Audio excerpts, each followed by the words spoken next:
E aí, seus barrigudos, hoje é sexta-feira e sexta-feira é dia de gol de barriga, futebol e cerveja. Eu já estou com a minha aqui. Espero que você esteja com a sua aí e venha para ver mais um episódio do Gol de Barriga nessa sexta-feira, onde a gente vai contar tudo que rolou na semana que teve o começo da fase de grupos da Libertadores. Teve São Paulo, teve Palmeiras, teve Flamengo, todos os times ali que estão na fase de grupos da Libertadores jogaram e a gente vai contar tudo pra vocês. Mas antes de mais nada, não esqueça de se inscrever aqui no canal, de curtir, de comentar, ali interagir com a gente, de mostrar pros amiguinhos, mostra ali pra galera, pra sua família. Não deixe de prestigiar o nosso trabalho aqui que é feito com muito carinho pra você. E hoje, mais uma vez, eu estou com ele, meu amigo César Corsino. Dá um alô pra galera aí, Cezão. É isso aí, pessoal. Mais um episódio aqui do nosso podcast Gol de Barriga, Futebol e Cerveja. Falando muito sobre futebol. Minha cerveja já tá aqui. E afinal é sexta-feira, né?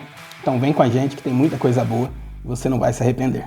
Ó, você que tá aí vendo o César, olhando pra ele aí e vendo, né? Pô, que menino gente boa, que menino bonzinho, é a estrela do nosso canal, né? Você não sabe que o César era o maior canalha do Clibas Pinto Ferraz, a escola onde a gente estudou, lá no interior de São Paulo, Assis, não é mesmo? É, César era um canalha, sabe por quê? Não tinha um amigo que ele não dava um apelido. Tinha o Tonhão, tinha o Fubá, tinha o Fedor e tinha o Coelho. Eu era o Coelho, né? Ele me chamava de Coelho. César não tinha jeito, pessoal. Até as paquerinhas, né? As pretendentes ali não escapavam. Você se lembra, César, da Majin Buu? Da calça suja? Da vassoura? E a trem? Você lembra da trem? Tinha cavala também, né?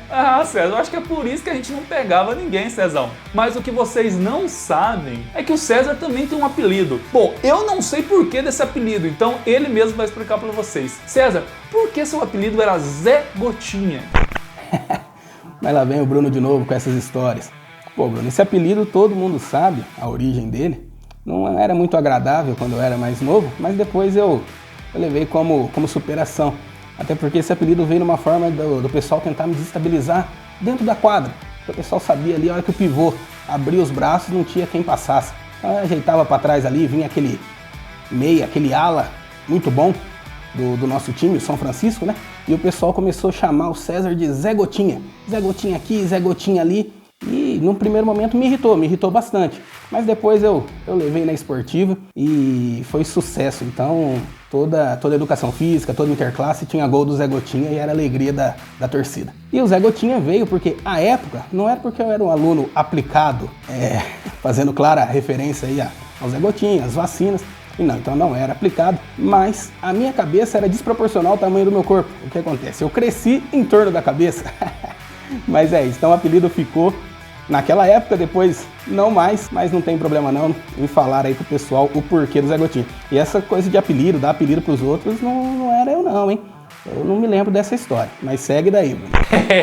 Cezão, a caixa d'água aí tá grande, hein? Ô, cabeça avantajada. Mas tudo bem, não importa mais, até porque hoje você já é um cara casado, muito bem casado. Um abraço pra Tatá, que a gente manda um abraço pra Tatá aqui em todo vídeo. E eu vou mandar hoje pra minha esposa também, né? Carol, se você assistir esse vídeo, eu sei que você não assiste, mas se você assistir esse vídeo, né, você tem um pouquinho de senso do ridículo do seu marido, mas eu estou aqui dando a cara a tapa pra falar sobre as notícias do futebol brasileiro. E no programa de hoje, o que vai ter? Vamos lá pras pautas do dia, né?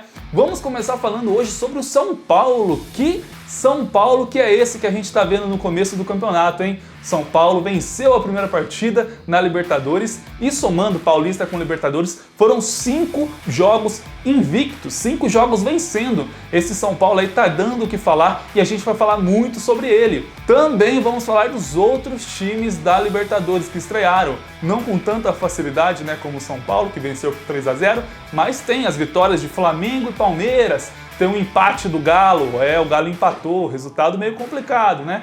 Mas pelo menos não perdeu, assim como o Santos e o Internacional. Vamos falar tudinho desses jogos, dá um panorama ali sobre os grupos, né? Quais são os próximos jogos de cada equipe, você vai ficar sabendo de tudo. O nosso terceiro assunto é o Corinthians. O Corinthians estreou na Copa Sul-Americana contra o River do Paraguai.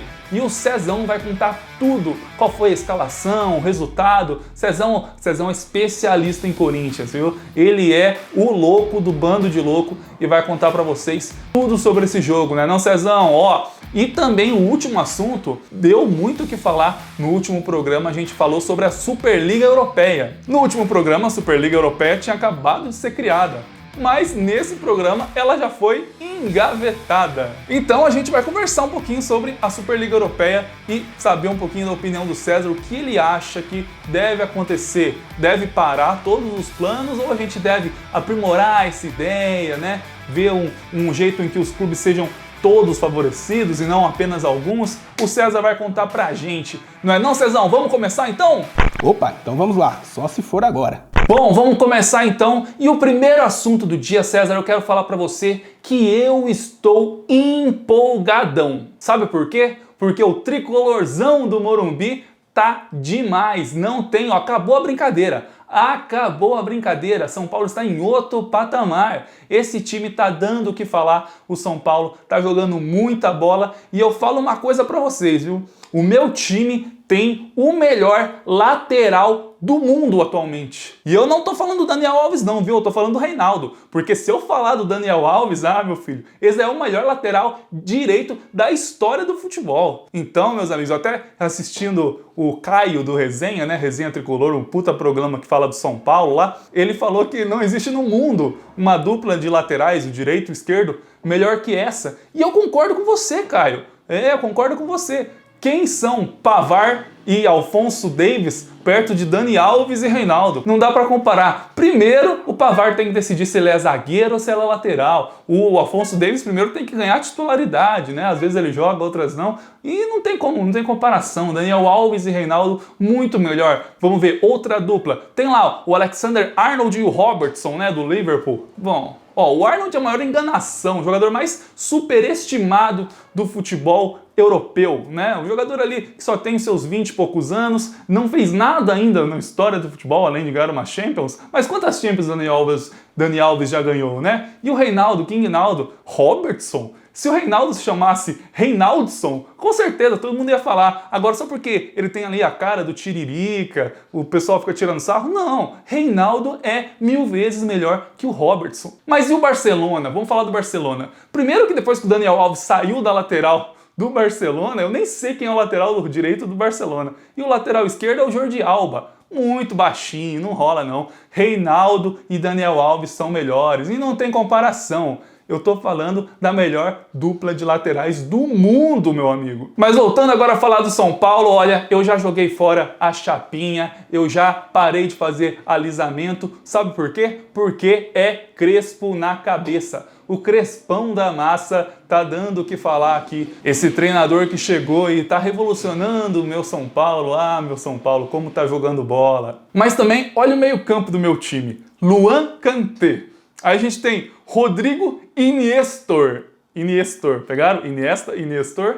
E no meio de campo ali, com o nosso meia ali, temos o maior argentino, camisa 10 da história do futebol, acima de Maradona, Messi, ali tá um degrau acima, Benítez. Que jogador é esse Benítez, não? Como o Vasco deixou escapar um jogador como esse, o São Paulo agradece e o São Paulo tá fazendo um grande começo de temporada aí com o Benítez no seu meio-campo. Como vocês estão vendo, meus amigos, eu tô mais confiante que goleiro saindo com os pés no time do Fernando Diniz. Não tem confiança maior. Eu tô empolgadão. E você, Cezão, o que você tem a me dizer sobre esse São Paulo? Você também está com o coração encrespado? Como é que tá aí o seu coração? Você já se rendeu aos encantos de Hernan Crespo? Então, Bruno, o time do São Paulo é bom, não há dúvidas de que ele seja bom. Já era bom ano passado e melhorou muito com as alterações, com as contratações, com o técnico Hernan Crespo.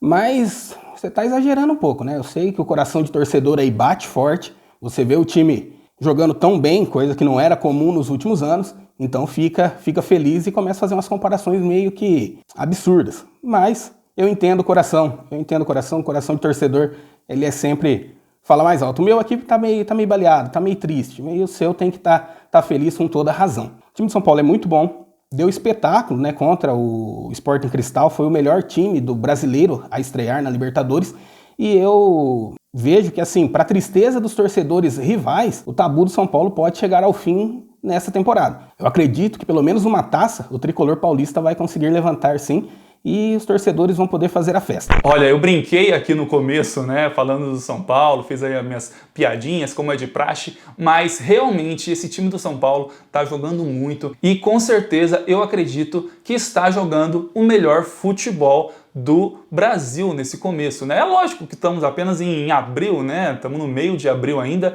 mas já dá para desenhar o que pode ser o restante da temporada. Se o São Paulo continuar com essa pegada, com essa vontade que tá de conquistar alguma coisa e acabar com o tabu, com certeza vamos ver coisas boas do São Paulo esse ano. É lógico que título é consequência, e a gente está buscando esse título já faz tempo, né?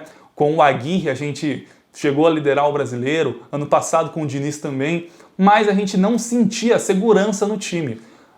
Esse começo de campeonato, pelo menos no Paulista, a gente está sentindo essa segurança, tá vendo que os jogadores sabem o que fazer quando estão com a bola e principalmente sabem o que fazer quando não estão com a bola, né? É uma agressividade na marcação muito grande e isso está deixando todo o São Paulino muito empolgado. O Crespo, né, pelo jeito, vai colocar e efetivar ali o Daniel Alves na lateral direita. E eu queria te fazer uma pergunta, César. Com um meio-campo com tantas boas peças, né? E uma lateral um tanto quanto carente, o Daniel Alves tem que ser lateral nesse time, né? Até o São Paulo tem 7, 8 opções ali que podem ser titular no meio-campo. Então o Daniel Alves é o concurso na direita. Jogando o que ele vem jogando nos últimos jogos ali pela direita, e pensando também na idade dele, o que você acha do Daniel Alves na próxima Copa do Mundo? Você acha que tem um lateral que está melhor, com uma fase melhor do que o Daniel Alves? Ou você acha que o Daniel Alves, mesmo com a idade, pode ser o titular ou ir, né, para compor o grupo na Copa do Mundo de 2022, né? Olha, o ano que vem já tem Copa do Mundo. Tomara que esteja mesmo, né? Porque com essa pandemia aí, esperamos que até lá tudo já esteja melhor e que a gente possa ter uma Copa do Mundo com público e que a gente possa aqui acompanhar no canal Gol de Barriga. Já pensou a gente acompanhando a Copa do Mundo aqui do canal, César? Com certeza você será a voz do Hexa, César. Meu amigo. Diz aí o que você acha do Daniel Alves na lateral direita. Pô, Bruno, falar do Daniel Alves, na minha humilde opinião, ele é o melhor lateral direito brasileiro dos últimos tempos. E até essa comparação, a brincadeira que você fez aí dele ser melhor do que alguns jogadores estrangeiros, olha, que dá para colocar ele aí por tudo que tem na carreira, né? Todos os títulos que ele conquistou, então ele tem aí um lastro muito grande, né? Que fica difícil alcançar. Quanto à seleção, quanto à Copa do Mundo, jogando na lateral direita, hoje, aqui no próprio mercado brasileiro, né? A gente teria o Fagner, o Rafinha, o Marcos Rocha do Palmeiras, né? Então eu acredito que o Daniel Alves seja melhor do que todos esses. O Fagner foi para a última Copa do Mundo, mas mesmo assim, né, ele foi reserva, jogou em alguns jogos ali, também não seria o substituto para o Daniel.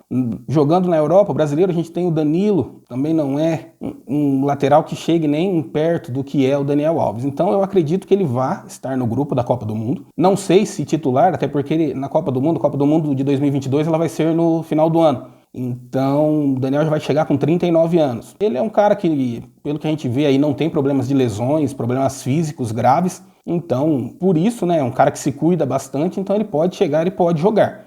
E só de ter um cara com a experiência dele, que jogou já tantas Copas do Mundo, multicampeão por onde passou, tem mais de 30 títulos aí na carreira, então eu acredito que seria fundamental a participação dele nesta Copa do Mundo. O que o Brasil nos últimos anos andou falhando e muito, fazendo aquelas reformulações absurdas e não levando ali aquele jogador cascudo, né? Porque uma Copa do Mundo precisa ter aquele cara que coloque a bola embaixo do braço, que saiba chamar a atenção dos mais jovens, para que o time consiga ali jogar da melhor forma possível. Então eu acredito sim que o Daniel vai estar na Copa do Mundo de 2022 e quem sabe nós seremos a voz do Hexa com o nosso canal. Se tudo correr bem, a gente vai estar lá sim, se Deus quiser.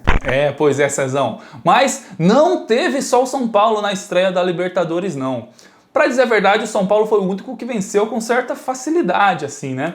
Mas a gente também teve a estreia dos favoritos, né, dos super elencos de Flamengo, Atlético Mineiro e Palmeiras. Vamos começar falando um pouquinho do jogo do Flamengo, né, que foi ali no mesmo dia do jogo do São Paulo, mesmo horário. O Flamengo venceu de virada o Vélez Sarsfield lá na Argentina. Bom, 3-2. Como resultado, é lógico, um puta resultado, né? Vencer o adversário mais difícil do seu grupo lá na Argentina já dá uma estabilidade, uma tranquilidade, porque com certeza esse é o jogo mais difícil do grupo, né? Agora o Vélez, que é o adversário mais difícil, vem ao Rio de Janeiro para enfrentar o Flamengo, então é uma arrancada legal. Mas e quanto ao futebol do Flamengo, né?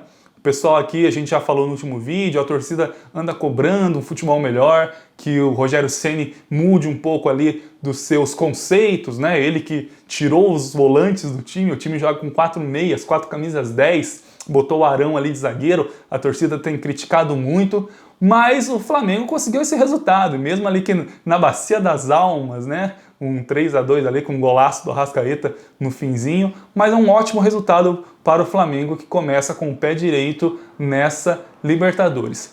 Já o Palmeiras foi a mesma coisa praticamente, né? Fez ali 2-0 no primeiro tempo, o time jogando até com certa tranquilidade contra o Universitário do Peru, lá no Peru, né? A partida lá. Só que diferente do Vélez, né? Que o Vélez é o principal time do grupo do Flamengo, né, o principal concorrente do Flamengo, no grupo do Palmeiras, o Universitário talvez seja o saco de pancadas. E aí, meu amigo, eu te pergunto, se o Palmeiras empata esse jogo, seria complicado, porque esse time do Universitário aí não tem condições de tirar pontos de Independente Del Valle nem Defensa e Justiça, né, que são os times mais fortes dessa chave. Então o Palmeiras, que abriu 2-0, teve uma pane ali no segundo tempo, e o Gutierrez, né, centroavante do time do Universitário, fez os 2 gols depois da expulsão do Alain Pereur. O time do Palmeiras se perdeu um pouquinho ali, tava 2-2, aí o Abel, colocou o Palmeiras todo pra frente, né, pra tentar ali o gol da vitória, e deu certo, porque no último minuto, aos 49 do segundo tempo, num cruzamento feito pelo Gustavo Scarpa na cobrança de escanteio, o Renan, zagueirão da base do Palmeiras, fez o gol e fez o 3-2 para o time do Palmeiras. Saiu na frente, né, do grupo aí o Palmeiras com essa vitória, porque o outro resultado do grupo do Defensa e Justiça e o Independente Del Valle foi 1-1. Então, esse resultado, esse último golzinho aí foi excelente para o Palmeiras, que já sai na frente e agora é só administrar, né? Conseguiu um empate, de repente na Argentina, mais um empate lá no Equador e em casa conseguir as vitórias, que com certeza vai conseguir essa classificação aí. Né? A gente espera que o futebol do Palmeiras consiga melhorar um pouco, mas a gente conhece esse time, a gente sabe que o Palmeiras, jogando dessa maneira mais pragmática, marcando muito, quando tiver ali com seus atacantes mais rápidos, né, que a grande arma do Palmeiras é a velocidade, muita coisa pode mudar. Então, quando o Rony voltar 100%, o Wesley estiver 100%, quem mais? Tem o Gabriel Veron, tem muito jogador bom ali no ataque, municiados ali pelo Rafael Veiga, vai dar bom esse time do Palmeiras aí, com certeza é um concorrente muito difícil para os outros times nessa Copa Libertadores.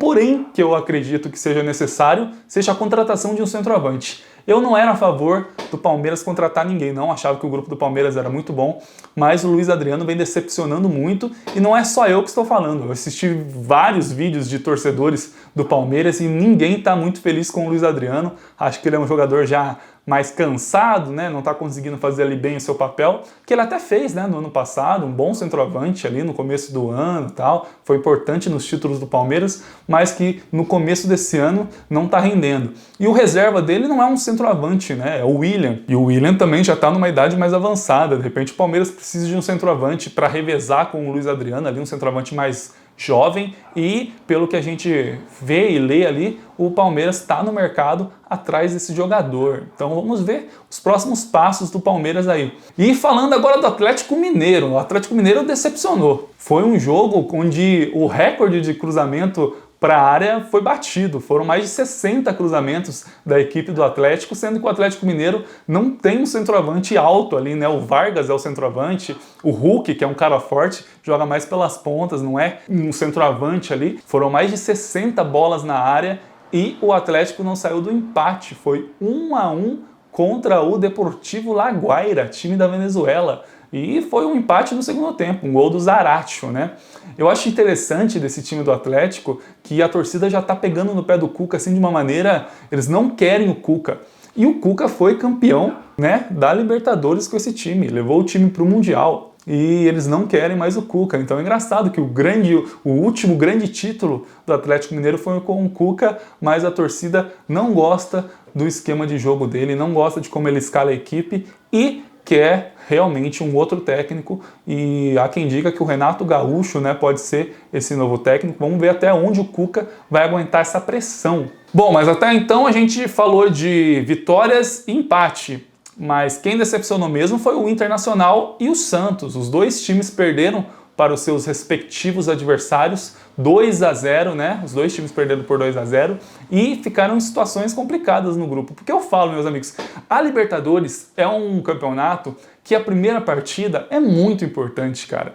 Se você vence a primeira partida e de repente os outros do seu grupo empatam, você já sai na frente e a pontuação ali fica mais tranquila, você chega sem uma grande pressão no segundo jogo, né? Então, como diria o meu vô, jogando truco, ele dizia que a primeira rodada é um caminhão de batata, né? Então a primeira ele tem que fazer os 3 pontos, que é para já garantir a tranquilidade do grupo, mostrar que você é um favorito, e o Santos e o Internacional, que estão ali com um recomeço de trabalho, né? Muitos jovens, o Santos com o Ariel Roland e o Internacional com o Miguel Ángel Ramírez, que gostam de trabalhar muito com jovens ali, né? Não conseguiram a vitória nesse primeiro jogo e decepcionaram a sua torcida. Bom, eu dei um resumo aqui, César, de tudo que eu acompanhei e vi dessa primeira rodada da Libertadores, mas eu sei que você pode trazer mais detalhes pra gente e falar um pouquinho sobre esses times. O que você tem a dizer pra gente sobre Palmeiras, Flamengo, Santos, Inter e Galo? Isso!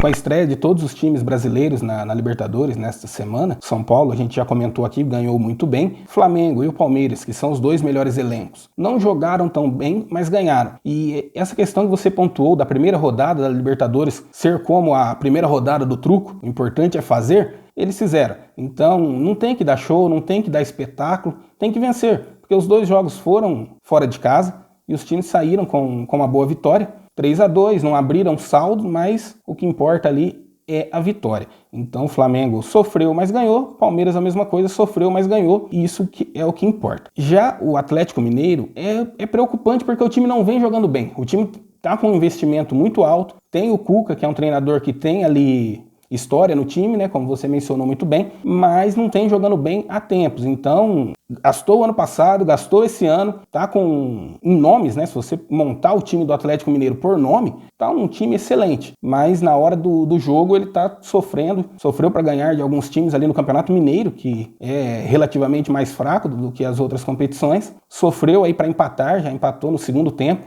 com o La Guaira, né, o time da Venezuela. Então, o Atlético Mineiro tem que abrir o olho sim, e a torcida tem um pouquinho mais de paciência com o Cuca. Tem que deixar o homem trabalhar, e quem sabe vem o bicampeonato aí pro atleticano, né? Que o bi que todos eles sonham. Quanto aos times brasileiros que não estrearam vencendo, né? A gente tem o Santos, que perdeu para o Barcelona de Guayaquil, né? O time do Equador, e o Santos perdeu em casa. É complicado porque agora vai ter que enfrentar lá a altitude no Equador para tentar reverter esse placar, mas entra na situação também de ser o primeiro jogo. Se complica, mas nem tanto, porque tem 5 jogos aí para se recuperar e tentar a classificação. Uma notícia que saiu ontem, né, na quinta-feira, dava conta de uma proposta de um time da MLS querendo levar o Soteldo. A proposta muito boa, e o Santos tem uma dívida, né, com o Soteldo, com o Atipato, que era o time que detinha os direitos dele. O Santos foi punido pela FIFA por conta disso. Então a proposta é muito boa aí, passa de 30 milhões de reais, então o Santos pode ficar balançado aí e perder mais um ativo importante ali, porque o Soteldo é titular absoluto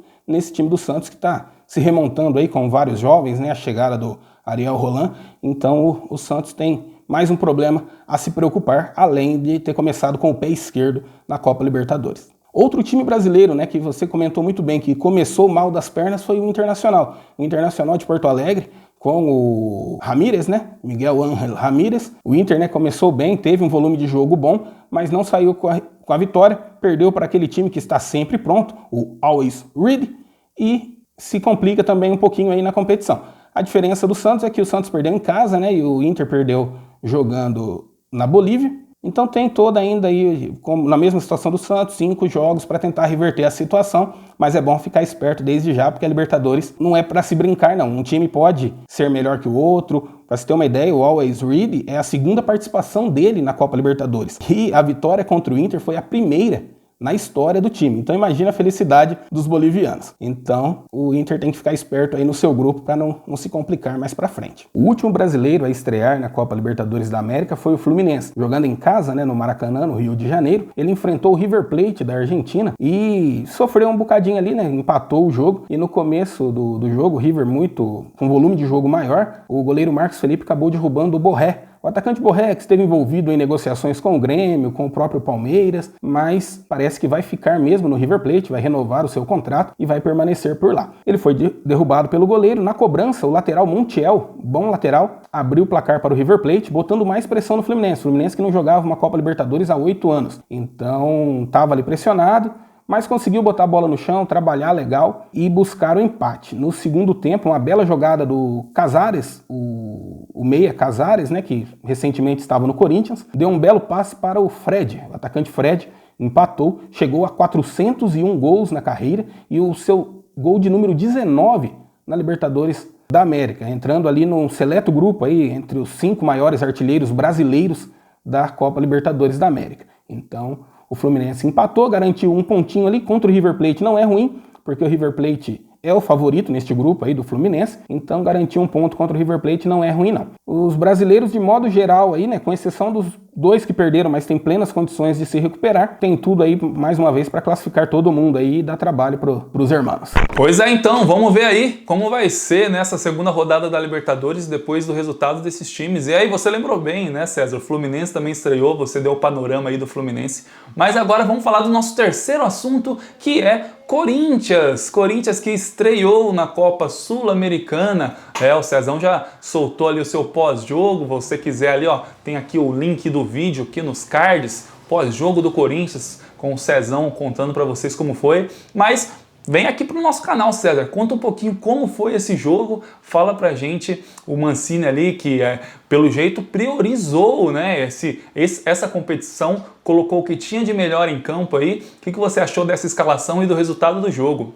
Ah, Bruno, falar do Corinthians já tá me dando azia, essa aqui é a verdade. Eu fiz o pós-jogo, como você mencionou muito bem, falei aí exclusivamente do jogo contra o River Plate do Paraguai, e que foi aquele jogo modorrento, né? Um jogo do Corinthians muito chato de se assistir mais uma vez. Vi algumas variações táticas ali, o Mancini tentando, o time variando ali do 4-2-3-1 para o 3-5-2. Neste momento, né, quando ele dá liberdade para os laterais, porque os 2 laterais do Corinthians são os jogadores mais técnicos ao lado do Luan, e foi o que aconteceu no jogo contra o River Plate. Então o Fábio Santos subia, o Fagner subia e ao lado do Luan ali eles faziam aquela trinca de meias para ainda ter na frente o Otero, o Léo Natel e o Jô. Só que os jogadores técnicos, eles precisam de jogadores que saibam jogar ali do lado deles, e o Corinthians sofre muito. O Jô está muito abaixo, mais um jogo do Jô terrível de se assistir. O Otero é só a bola parada e muita garra, muita disposição, isso não dá para negar, mas peca muito ainda na parte tática do jogo ali. O Léo Natel, mais uma vez, nos primeiros minutos ele demonstrou a vontade, finalizou até 2 vezes ao gol, armou umas jogadas ali pro Jô, até pro Luan, mas ele também não é esse craque que se espera ali na ponta direita do Corinthians. E a gente sabe que não vai ter um craque pro Corinthians neste ano aí de 2021. Então, é recuperar o Luan, que está jogando razoavelmente bem, tendo em vista o que ele já jogou muito abaixo mesmo. Ele voltou a jogar, está procurando o jogo, aparecendo, buscando, vindo na defesa, se apresentando no ataque. Então o Luan dá essa dinâmica para o jogo, que é importante. Tem a volta aí, esperar o Matheus Vital, né, que está no departamento médico, voltar. É uma esperança do torcedor, porque ele vinha muito bem antes de se machucar. Mas é aquilo, o Corinthians tem que melhorar muito, porque com esse empate, ele fica ali em segundo empatado com o River Plate. O Peñarol, o time do Uruguai que está no grupo do Corinthians, goleou o Sport Huancayo, que é um time do Peru, e o Peñarol colocou 5-1. Então o Peñarol está com 3 pontos, é o líder do grupo, e abriu 4 gols no saldo. Então, como classifica apenas um neste grupo aí da Copa Sul-Americana, o Corinthians tem que abrir o olho, tem que vencer os próximos jogos. Ele já enfrenta o Peñarol na próxima semana, na sua arena, então tem aí a obrigação de vencer, como tinha a obrigação de vencer no jogo de ontem e acabou não vencendo. Então o Corinthians tem que abrir o olho, senão vai ficar fora dessa competição, que é importante tanto ao título aí de um título inédito que o Corinthians não tem, e a parte financeira que, conforme o time vai avançando na competição, ele vai recheando o seu cofre aí, que o Corinthians precisa muito para conter essa sangria. Então, esse ano de 2021, pro torcedor até aqui, desempenho muito abaixo, ainda que os resultados não sejam tão negativos. A temporada 2021, o Corinthians tem apenas uma derrota, que foi para a Ferroviária no Campeonato Paulista na semana passada. Mas o desempenho está abaixo e muito. O técnico Wagner Mancini, mais uma vez, demorou para mexer no time, parecia que não encontrava ali, não tinha peças, não tinha ideia para mudar o time no jogo de ontem, e o time sofreu e o torcedor sofre mais ainda. Então, vamos ver aí o que o Corinthians pode nos apresentar nos próximos jogos. Cezão, esse Corinthians aí tá difícil, hein? Vamos ver onde esse Corinthians consegue chegar na competição, né? Já que classifica um só ali na Copa Sul-Americana, e tem o Peñarol, o adversário mais difícil desse grupo, tem também a altitude lá. Vamos ver onde consegue chegar esse Corinthians. Mas agora, último assunto aqui do nosso programa, a gente vai falar sobre Superliga Europeia. No último episódio, César, eu até queria te parabenizar que você fez ali uma explanação perfeita sobre a Superliga. Então, quem não entendeu ou entende o que seria a Superliga, acompanha o nosso último vídeo e entender certinho o que seria essa Superliga Europeia, né? Mas o problema é que logo depois que a gente soltou o nosso vídeo, na mesma noite, o Big Six, que são 6 times, né, principais ali da Inglaterra, já tirou o corpo fora e falou que não estava mais dentro desse projeto. Saindo, né, 6 times que encabeçavam ali, foi questão de tempo para Florentino Pérez e os outros comandantes dos outros times, né, os outros dirigentes, também falarem que vão dar um tempo para replanejar a Superliga Europeia, né? Então, tudo aquilo que a gente falou no último vídeo, eles pensaram bem, mas não foi tipo da consciência deles, não. Foi pressão. Mais uma vez a gente viu que a voz do povo é a voz de Deus, né? Os torcedores ficaram indignados, né, com essa possibilidade, porque realmente foi aquilo que a gente falou no último vídeo. O futebol não é uma coisa tão prática como eles estavam falando, né? Tem muito de contexto histórico, muito de tradição. As equipes menores, as equipes médias têm uma importância no futebol fundamental. O que seria de um grande time sem aquele rival do interior? O que seria, né, de campeonatos em que times que não são favoritos ganham e mostram que como o futebol é surpreendente. Essa é a graça do futebol. O futebol não pode ser comparado ao basquete, como a NBA, onde fatalmente o melhor elenco, o melhor time ganha. Não, no futebol existe o imponderável. E essa questão aí de só pensar no dinheiro e perder tradições do futebol foi fundamental para que os torcedores, né, principalmente ali da Inglaterra, teve protesto no Manchester City, no Manchester United, em praticamente todo lugar teve protesto. As torcidas não queriam que essa liga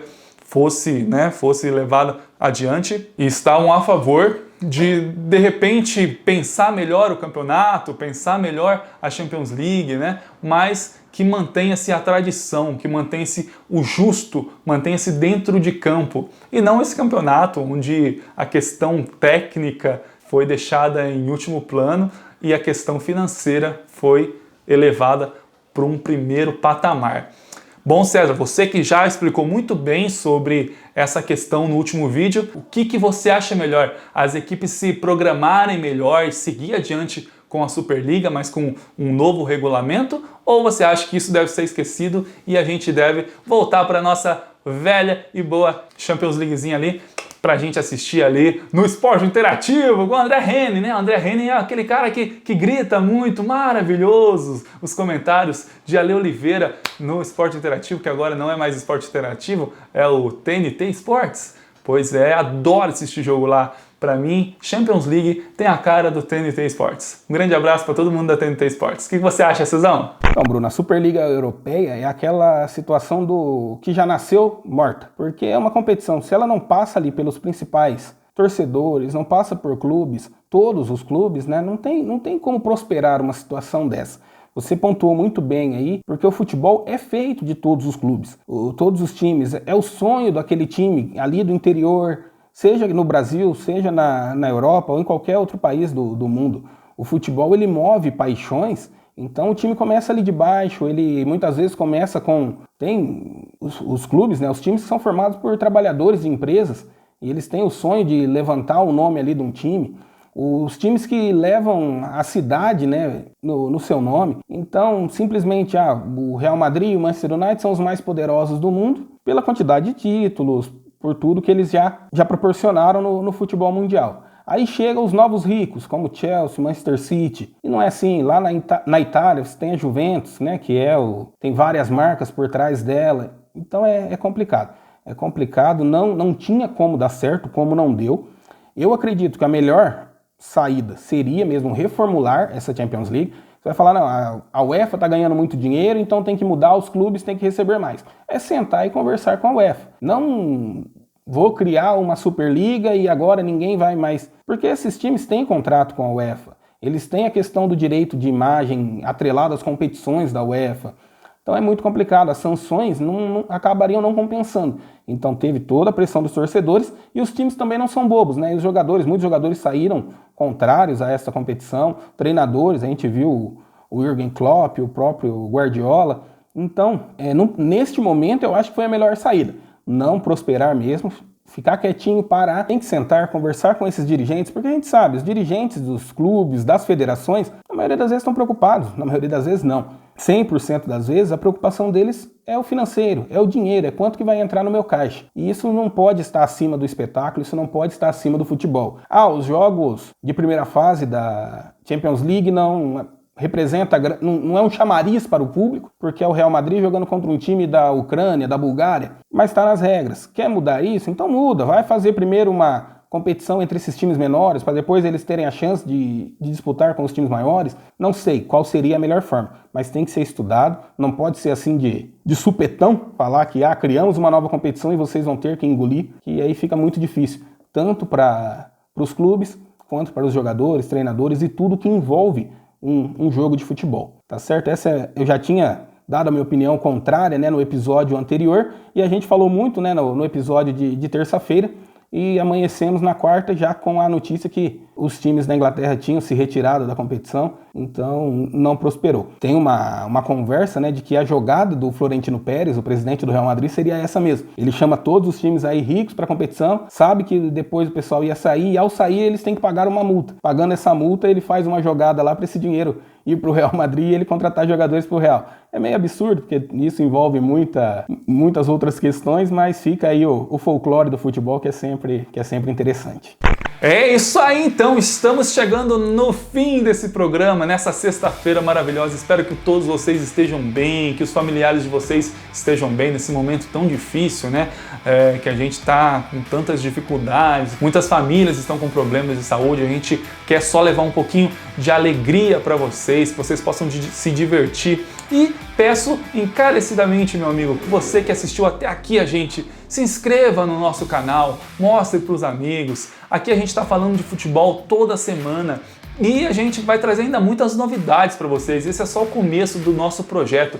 Então, mostre para os amigos, se inscreva no nosso canal, ative os sininhos, que o Gol de Barriga está aqui para vocês e para informar vocês. É isso aí, então, não perca os nossos pós-jogos, né? César fazendo os pós-jogos do Corinthians e eu fazendo os pós-jogos do São Paulo. A gente está sempre ali, logo depois do jogo, já grava a nossa opinião para vocês. Então, gostaria de deixar aqui para vocês o meu abraço, o meu até logo. A gente se vê na próxima terça-feira com mais um Gol de Barriga, Futebol e Cerveja. Um abração. César, se despede aí da galera.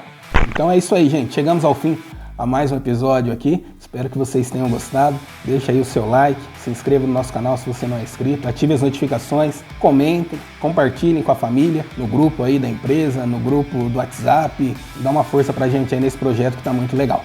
Valeu, até a próxima.